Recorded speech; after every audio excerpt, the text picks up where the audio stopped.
kulanti wacan oo wanaagsan saaxiibayaashiinba meel wala aad joogtaan ku soo dhawaada daawadayaal wararka tooskan halkan igala wadaagno mar walba iyo waqti walba sidoo kale ay hadalhaynta baraha bulshada ka dhalayso anagoo mar walba raadina xaqiiqada iyo sidoo kale tooshkan ku ifina warka runta ee baraha bulshada mar walba lala dhex wareegayo hadaba daawadayaal dhowrkii saac ugu dambeeyay waxa baraha bulshada qalqal galiyay Shiina Cule iyo Manaal Bandeejo oo runtii ah dad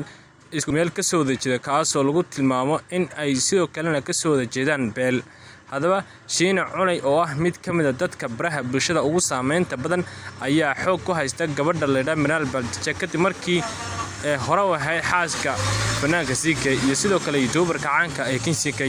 hadaba Shiina Cule wuxuu ka mid yahay dadka ugu afdhaadheer baraha bulshada sida Facebook iyo YouTube kaasoo gabihaan ay ku xireen dad gaaraya 500,000 kor u dhaafay hadaba taas anagoo ka duulina ayaa waxa baraha TikTok soo galiyay muuqaalo la yaab leh oo isagoo gacanta haysta Manaal Bandeejo oo xaaskii hore ee CK maadaama califkoodii hore u dhamaaday hadaba isagoo xaflad kala qayb galaya sidoo kalena la soo sameynaya muuqaalo runtii indhaha ay ku doogsanayeen dhammaan dadka Soomaaliyeed ay si gaar ah u hayaan hadaba arrinka taagan baraha bulshada ayaa ah CK iyo sidoo kale Manaal Bandeejo may kala tageen laakiinse runta xaqiiqada ayaa ah in ay markii hore branki ay sameeyeen guurkii hore ee CK-na oo ahaa mid brankiya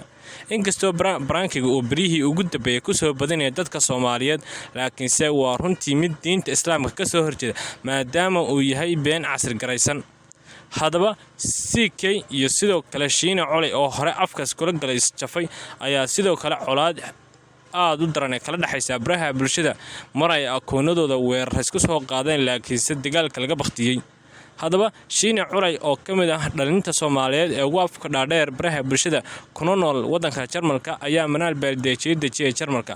kadib markii uu halkaas iyadana uu sabaha in uu baraha bulshada akoon ugu furo oo sidaas darteed ay ku noqoto qof caan oo dadka Soomaaliyeed ay yaqaanaan hadaba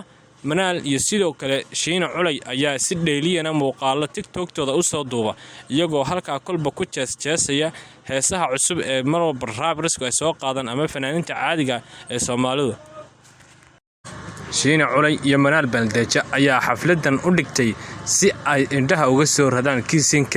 maadaama uu si kadisa ugu dhigteen xafladan dalka Jarmalka dad Soomaaliyeed aad u tiran badan ay ka soo qayb galeen Manaal Bandeejo iyo sidoo kale Shiina Cule ayaa ku laahaystay